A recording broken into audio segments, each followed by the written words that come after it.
ఎంత మోసం, ఎంత మోసం! కలవనా? ఏంటది? అదే మోసం ఎంతుందో కలవనా అని. ఏ శ్వేత, ఆ వెదవకి చీర కట్టి తీసుకొస్తావా? నేను కట్టలే మేడం, గాయనే కట్టుకున్నాడు. అవును, నేను చీర ఆడవాళ్ళ కంటే చాలా బాగా కట్టుకుంటాను. చంపుతా! చీర కట్టుకుంటే చంపేస్తారా? ఇది అన్యాయం. నార్మల్, నన్ను మోసం చేసినందుకు ఈ నాటక పోటీల్లోంచి మిమ్మల్ని వేలేస్తున్నాను.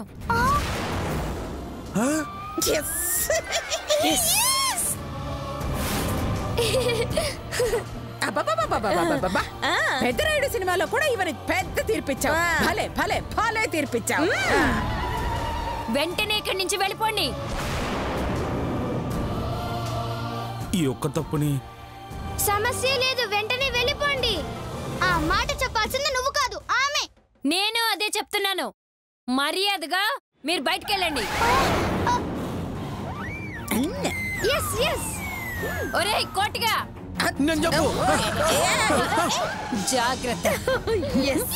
ప్లీజ్ మేడం, కావాలంటే ఇంకొక అమ్మాయిని తీసుకొస్తాను మేడం. కనకం, దీని మాటలు నమ్మద్దు. ఇలాంటి వాళ్ళని తీసుకొస్తుంది. ముందు మెడబట్టి గెంటే. అది కాదు మేడం. అయితే తీసుకొచ్చాకే మీరు పోటీలోకి రండి. వెళ్ళండి. అది కాదు. బయటికి నడవడే. వెళ్ళి వెళ్ళి వెళ్ళి.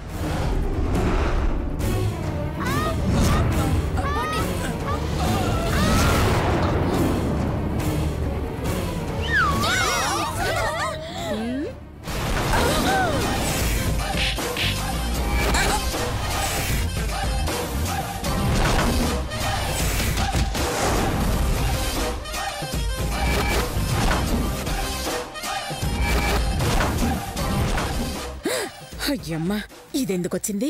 చూడమ్మా. ఎవరే నీకమ్మా? సర్లే అక్క, చూడక్క నన్ను ఎట్లా నడుతుండ్రో. నేను జాయిన్ అయ్యాను కదా, వీళ్ళ జాయింట్లు కదిలిపోతాయిలే. అబ్బో, ఏయ్ కర్రెదానా, ఎవరిని ఖరీదనా అంటున్నా? హలో, ఇక్కడ బ్యూటిఫుల్ బ్లాక్ లేడీ నువ్వు తప్ప ఎవరున్నారమ్మా? నేనే పిలిచింది. నన్ను కర్రీ అంటావా? లేకపోతే బర్రె అనమంటావా? వదిలే, కర్రే బెటరు. ఇంతకీ విషయం చెప్పు. ఈ అమ్మాయిని ఆ దున్నపోతూ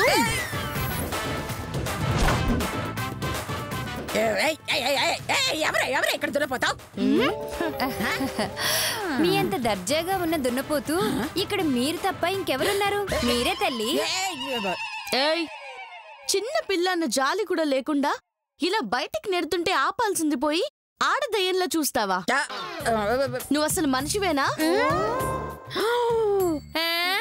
అది మోసం చేస్తే బయటికి గంటక భుజాల మీద ఎక్కించుకొని బజార్లో ఊరేగించమంటారా? ఏం మోసం చేసింది? అబ్బాయికి అమ్మాయి వేషం వేసి తీసుకొచ్చింది. అమ్మాయి లేకుంటే నాటకం ఆడనీయరంట, గందుకే గట్ల చేసిన. నువ్వు ఇంకేమన్నా చెప్పాలా? ఇంకేమన్నా అబద్ధం చెప్పాలనుకుంటే చెప్పేయి. నేను చూడాలనుకుంటున్నాను నన్ను మోసం చేయడానికి నువ్వు ఎంత నీచానికి దిగజారగలవు అని. ఎందుకు ఆలియా, ఎందుకు నువ్వు ఇలా చేసావు? నీకు తెలుసు కదా, నానమ్మ తర్వాత నీ ఒక్కదానిని కదా నేను పూర్తిగా నమ్మేది.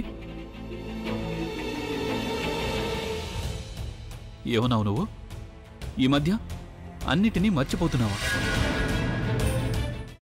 అది చాలు. వాటిలో ఉన్న శక్తి విషయాన్ని గ్రహించి మనకు వివరిస్తాయి.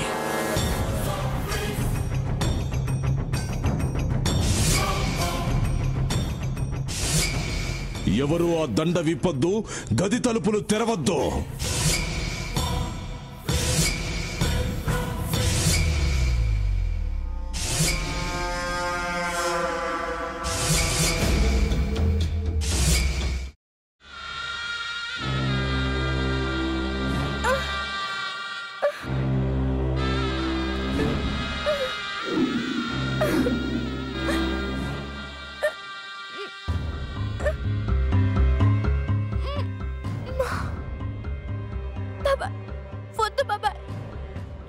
చేయొద్దు బాబాయ్, ప్లీజ్ బాబాయ్. నీకు నిజం తెలిసినప్పుడే నా ఆలోచనలో నువ్వు చచ్చిపోయావు. అబ్బా ప్లీజ్ కొంచెం తినండి ప్లీజ్. భీమారావు గారు, మీరా? ఇగో మీరా కాదు సక్కుబాయ్. అవును, మీ పనామే లేచిపోయిందని చెప్పి కంప్లైంట్ ఇచ్చినావు కదా. రేయ్, ఆయన కంప్లైంట్ ఇచ్చింది లేచిపోయిందని కాదు, కనిపించడం లేదు అని. అట్లానా? సరే మేడం. ఇడియట్. ఆ వంట మనిషి పేరేంటన్నారు? రత్తాలు మేడం. ఏం పెద్ద మంచి, నీ వంట మంచిని కూడా మేడం అని పిలుస్తావా? రేయ్ హాఫ్ బ్రెయిన్,